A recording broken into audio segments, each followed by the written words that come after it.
Hey everybody, it's the Commodore from the Clan of the Grey Wolf, and you are watching the weekly Wringer here on clanofthegreywolf.com. I'd like to wish everybody a happy Independence Day right off the get-go. I know that we have many fans from outside the United States, but here in the U.S. we are celebrating July 4th, Independence Day. And, just wanted to pass that along to all of you. One of the reasons why I'm able to record this on Monday rather than on Sunday is because we aren't working today in the States. So, so there's that going for us too. So we're definitely putting in some website work outside of the office today. So last week we had a really epic-sized question that we're going to have to wrap up this week. It was last week's question. We had the week before we had the question about the state of video games. That was big enough.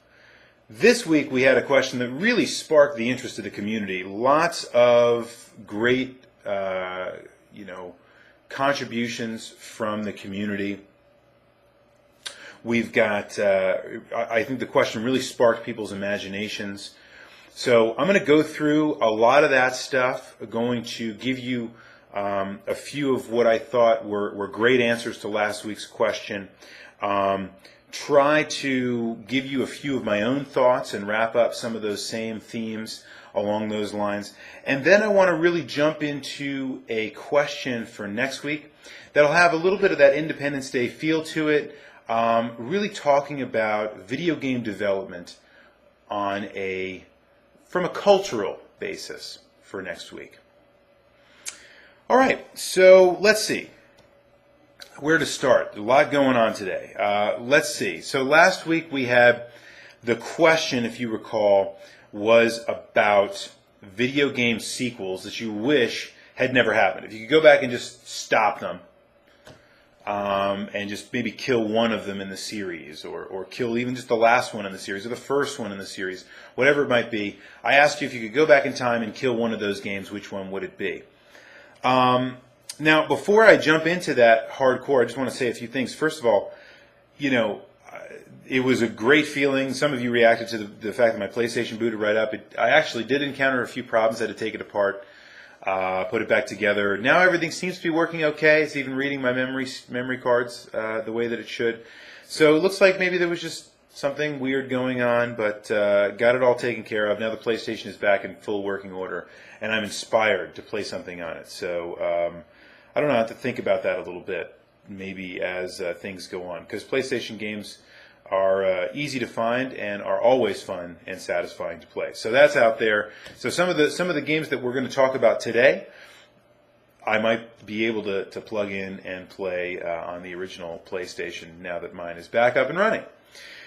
So let's see. I wanted to start off in terms of wrapping up last week's question by saying some of the things that were more general that I thought really worked very well. Rather than talking about the game specifically, let's talk about some of the more philosophical underpinnings, I would say, as what we're trying to talk about here. We have Nashvar actually came up with, I thought, a great contribution that said, we kind of need to manage our expectations when it comes to sequels. So one of the issues that was pointed out was that some of these games maybe aren't necessarily horrible games. They just are very different than their predecessors, and therefore really kind of jostled people's expectations, and that's why they didn't receive the kind of acclaim that they would have otherwise. I think it's safe to say we do need to manage expectations when it comes to our video games. There are plenty of seeds of argument here that I think would agree with Nashvar's chain of argument, let's say. For example, there is a whole line of literary theory that believes that the way that art actually functions is a means of the excitement of expectation and then the fulfillment of those expectations. Or rather, the ways that they don't fulfill those expectations and then kind of collectively fulfill them overall. And I happen to prescribe to that. I think it's a great way to look at how art functions without having to go into any of the kind of aesthetics of art. So I think managing expectations in that regard is exactly the function of artistic expression. So I have to say, I think that's a unique insight. That being said, there are plenty of games out there where you can say, this didn't meet my expectations, but it was a in other words, it didn't meet, it was not what I expected, and it was fantastic. Or it's perfectly fine to say, this game didn't match my expectations, and it also really sucked, right? I think it's absolutely possible to be able to say that. Something doesn't necessarily have to meet the expectations, and that's not the reason why it sucks. It just happens to suck. And if there's, I happen to believe that there should be a celebration of the best that video games have to offer. And in order to do that, I have to look at some games and say they're awful. And some of the sequels that were mentioned here are just awful games, right? Whether they fail to fulfill expectations or not. But anyway, I wanted to point that out. I thought that was a good way to kick off the conversation. Secondly, I want to say Shifo brought up something I thought worth mentioning, and that is that sequels are difficult to pull off. Part of the reason that sequels are difficult to pull off is exactly what we were just talking about. There are tons of expectations when it comes to sequels. One of the big games that people kept mentioning, and I didn't have it down here as one of the ones I was going to mention right off the bat, so let's just throw it out there, is BioShock 2. BioShock 2, by and large, is probably not the best game. If BioShock 2 was the original BioShock, I dare say there would never have been a BioShock sequel, right? It was not a great game.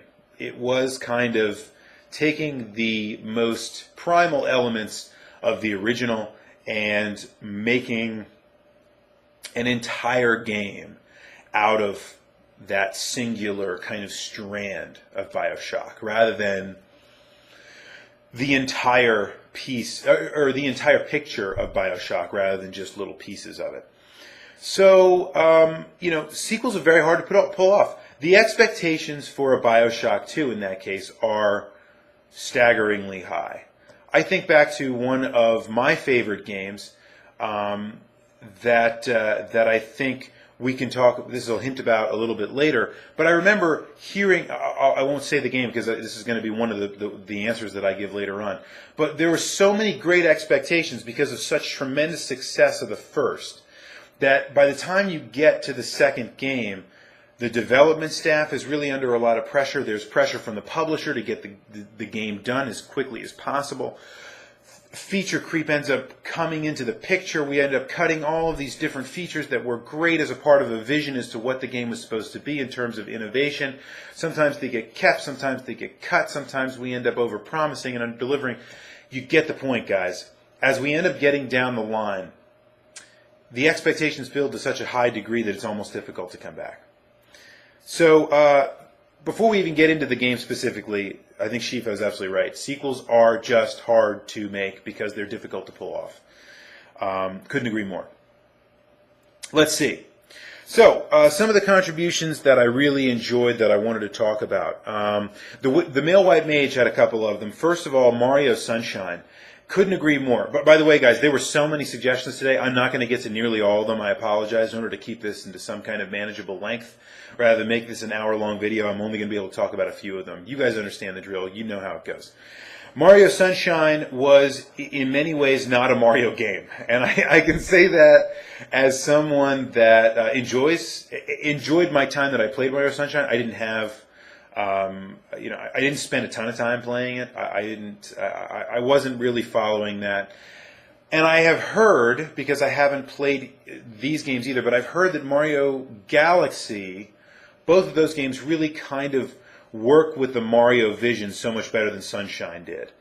And I think that game, just like Doki Doki Panic, Super Mario Brothers 2, it kind of was a different game that was a cool idea that got wrapped in Mario when maybe it really didn't have a whole lot of reason to be able to pop into Mario. So I think that's a good one. I think if we took Mario Sunshine completely out of the lineage of Super Mario Brothers, no one would miss it, even in a heartbeat. No one would miss it for 5 seconds. It's one of those filler games between the games that we all know and love. Let's put it that way. The other one that he mentioned that I really wanted to talk about was Prince of Persia: Warrior Within. This one struck a chord with me, and so now, now that you said it, I'm going to have to talk about it. Guys, Prince of Persia: Sands of Time is one of my top 10 best video games of all time. It might not be on your list, it might not be in your top 20, but it's one of my top games of all time. I remember playing it and fundamentally saying, this simultaneously captures everything I loved about the original Prince of Persia's, and completely reinvents itself and reboots itself in a way that is so wonderfully gratifying for the player that I just find it to be an almost all-around success. Yes, it has its shortcomings, and there are a few ways in which the game really does not live up to perhaps the billing. That being said, Sands of Time is a tremendous game, even if you don't think it's top 10. It is a tremendous game. Warrior Within was not an awful game by any stretch of the imagination. It was not a horrible game. It was not one of those games that I think, would necessarily need to be yanked out of oblivion because it's just terrible. I think, though, that it just doesn't live up to Sands of Time. When I saw Warrior Within coming out, I thought, man, this is going to be fantastic. I can't wait to play this game. This is going to be the payoff. Sands of Time is going to go on forever. And sadly, as we all know now, Sands of Time just got lost in it. Just got completely lost in all of it. And the Warrior Within and then Two Thrones were just not, they just did not fit the bill for what Sands of Time, the bar that it had set.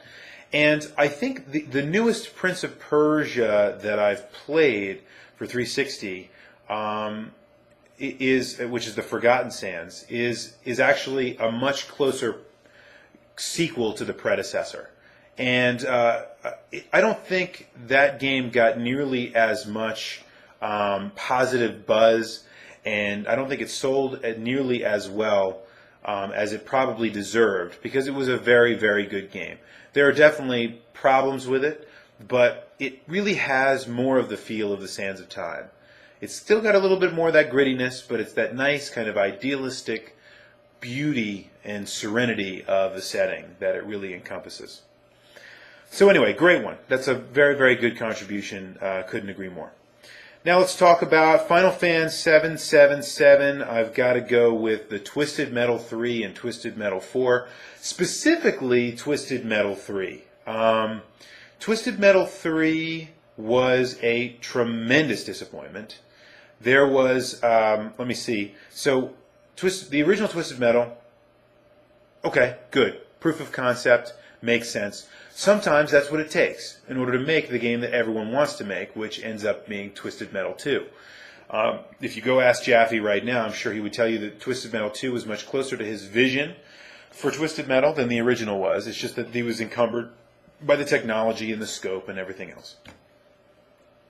Twisted Metal 2 being such a fun, fulfilling game, even if it is full of a lot of holes and it's got a lot of difficulties with it, and the control scheme is just really hard. Twisted Metal 2 is an exceedingly satisfying game. Twisted Metal 3 fails to live up to the billing of 1 and 2. It's just not a good game. It takes a lot of shortcuts. It does a lot of really shallow things to pump up the game's appeal to maybe an audience beyond the people that like Twisted Metal. It didn't have that same kind of difficulty with it that then came back with Twisted Metal Black, because I felt like that was a very difficult game for PS2.